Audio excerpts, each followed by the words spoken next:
बिस्मिल्लाहिर्रहमानिर्रहीम। अस्सलामुअलैकुम। इल्म की बात देखने वालों को राव कमर रिजवान नई वीडियो में खुशामदीद कहता है। दोस्तों, आज का हमारी वीडियो का मौजू है दुनिया की चंद अजीब तरीन कब्रें।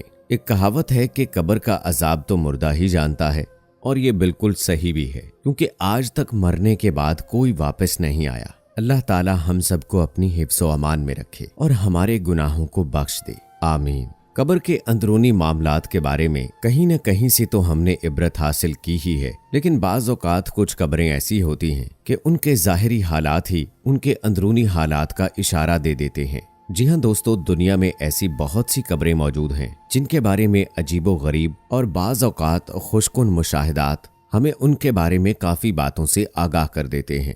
आज की वीडियो में हम ऐसी चंद तारीखी और पुरअसरार कब्रों का जिक्र करेंगे जिनके बारे में आप पहले यकीनन नहीं जानते होंगे। सबसे पहले हम बात करेंगे एक ऐसी कब्र के बारे में जिसका साइज रोज बरोज बढ़ रहा है।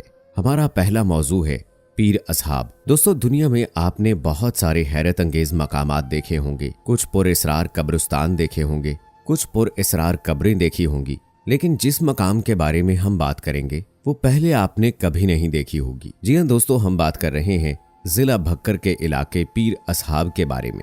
इस इलाके में मौजूद एक पीर साहब की कब्र की वजह से इस इलाके का नाम ही पीर असहाब मुकर्रर हो गया। पीर असहाब की कब्र के बारे में हैरान कुन बात यह है कि ये कब्र लंबी तरीन कब्रों में शुमार होती है। इस कब्र की लंबाई तकरीबन 100 फीट और चौड़ाई 100 फीट से भी ज्यादा है। इस मज़ार से जुड़े कई वाकयात हैं। इस मकाम की तारीखी अहमियत और इस जगह के मुतालिक सीना बसीना चलने वाली दास्तानों के मुताबिक यहाँ रसूलुल्लाह सल्लल्लाहु अलैहि वसल्लम के सहाबा कराम मदफन हैं, जो कि खुलफाए राशिदीन के दौर में जहाद और लश्कर कशी के सिलसिले में बल्ख और अफगानिस्तान से होते हुए यहाँ पर तशरीफ लाए थे। लोग उन बुजुर्गों के तुफैल अल्लाह के हुजूर अपनी दुआएं कबूल करवाते हैं, और जब उनकी मन्नतें पूरी हो जाती हैं तो वो यहाँ आकर चढ़ावे चढ़ाते हैं। चादरें मज़ार पर चढ़ाई जाती हैं। लेकिन पीर असहाब की कब्र के मुतालिक जो एक पुरअसरार बात मशहूर है, जिसके बायस लोग उनकी करामात से मुतासिर होते हैं, वो ये है कि पीर असहाब की कब्र का साइज रोज बरोज बढ़ता रहता है, और जिस पैमाइश के साथ लोग यहाँ से जाते हैं, जब वो अपनी चादर चढ़ावे के लिए लेकर आते हैं तो वो कब्र के साइज से चादर 2 या 3 फीट छोटी हो जाती है। ये मज़ार काफी वसी रकबे में फैला हुआ है। पीर असहाब के अलावा उनके दीगर साथियों के मज़ारात भी यहाँ मौजूद हैं। इस मज़ार के बिल्कुल करीब से ही दरियाए सिंध की एक शाख बहती है। मज़ार की कुल तामीर कच्ची मिट्टी की है। अगर कभी खुदा न खास्ता यहाँ दरिया के पानी में तूफ़ानी आ जाए तो इस मज़ार को बहुत नुकसान पहुँच सकता है। लेकिन यहाँ के मकीनों का ऐसा मानना है कि आज तक दरिया के पानी ने मज़ार पर पीर असहाब को नुकसान पहुँचाने की जसारत नहीं की। इस अमर में भी पीर असहाब की करामात का अव्वलीन पहलू माना जाता है। दोस्तों, इसके बाद हम बात करते हैं मैस ग्रेव्स की। ये कब्रें भी गैर मामूली हद तक लंबी हैं। पाकिस्तान के सूबा सिंध में ये कब्रें मौजूद हैं, लेकिन माजी में इनसे मिलती जुलती हमें कोई तारीख नहीं मिलती। सिंध में कैर्थर के पहाड़ी सिलसिले के ये दामन में जिला जामशोरो, किलारानी और नाग शरीफ से लेकर जैकबाबाद तक ये कब्रें मौजूद हैं। इसके अलावा सखर और बलूचिस्तान में सिब्बी के मकाम पर ये कब्रें देखी जा सकती हैं। इन कब्रों को देखकर कई सवालात जहन में उठते हैं कि ये लंबी कब्रें आखिर हैं किसकी? ये यहाँ कब से हैं? क्या इनमें मदफन हजरात के कद भी इतने तवील हैं? क्या वाकई इनका तारीख से कोई ताल्लुक है भी या नहीं? इन तमाम सवालात का अभी तक कोई जवाब नहीं मिला।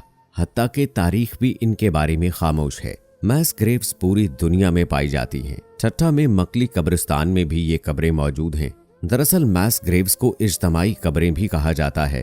किसी हादसे, कुदरती आफत या किसी मूजी वबा के तहत मर जाने वालों की, जो कि तादाद में ज्यादा हों, इज्तमाई कब्रें बनाई जाती हैं। लेकिन सिंध में पाई जाने वाली इन इज्तमाई कब्रों की हकीकत यहाँ के लोगों के नजदीक कुछ और ही है। उनका कहना है कि ये कब्रें नबी करीम सल्लल्लाहु अलैहि वसल्लम के सहाबा की हैं। वो इन्हें बहुत मुतबर्रक मानते हैं और इनकी देखभाल भी करते हैं। ये कब्रें सहाबा कराम की हैं, ऐसा सिर्फ सिंध के मकीन ही ख्याल करते हैं।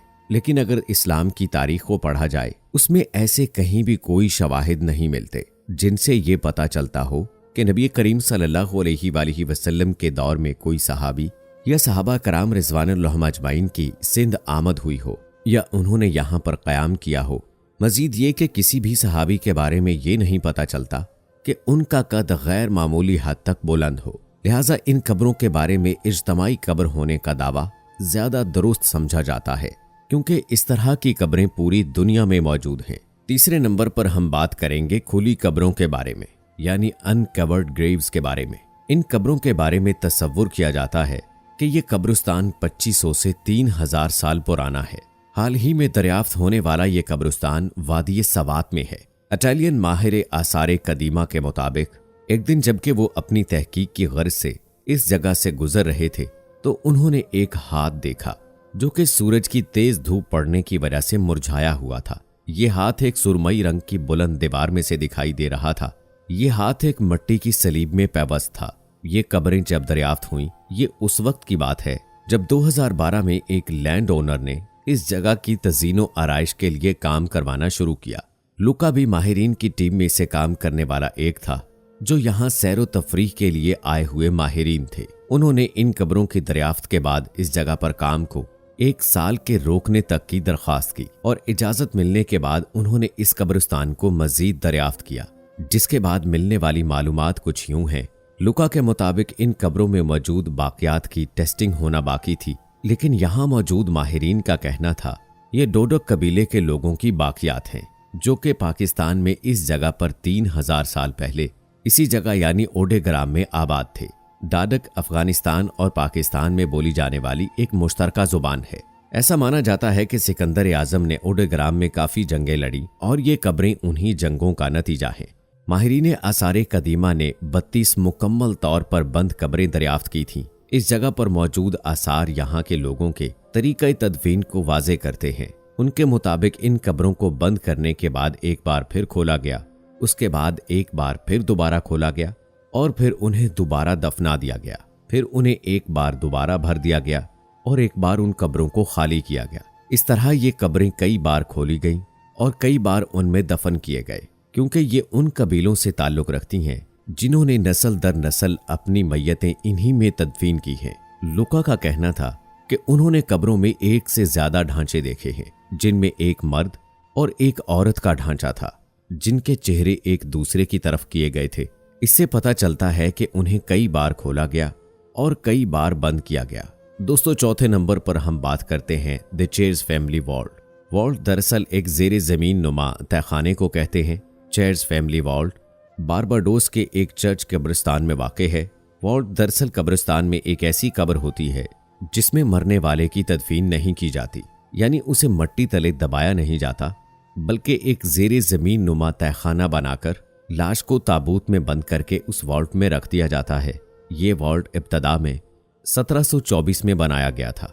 फिर 1724 के बाद उस वॉल्ट को चेयर्स फैमिली ने खरीदा जब उनकी 2 साला बेटी मैरी इन फौत हो गई।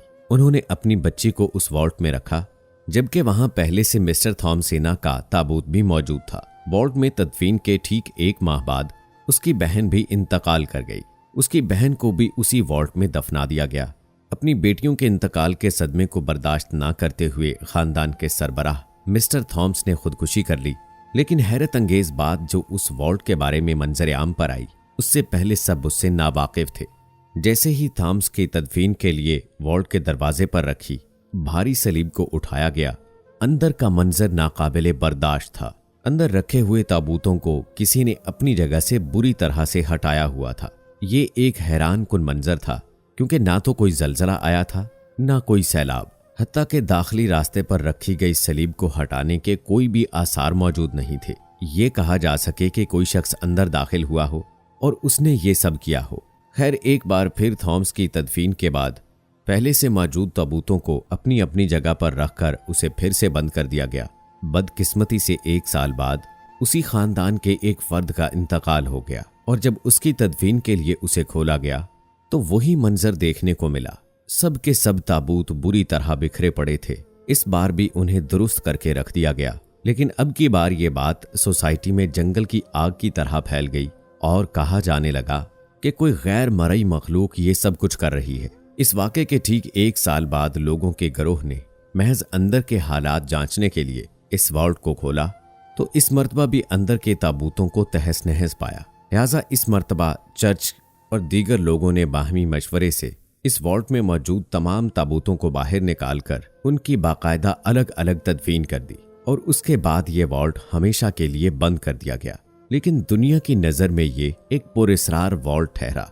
दोस्तों, उम्मीद करते हैं कि हमारी आज की ये वीडियो आपको पसंद आई होगी। इस वीडियो की पसंदीदगी के इजहार के लिए इस वीडियो को लाइक करें, शेयर करें अपने दोस्तों के साथ।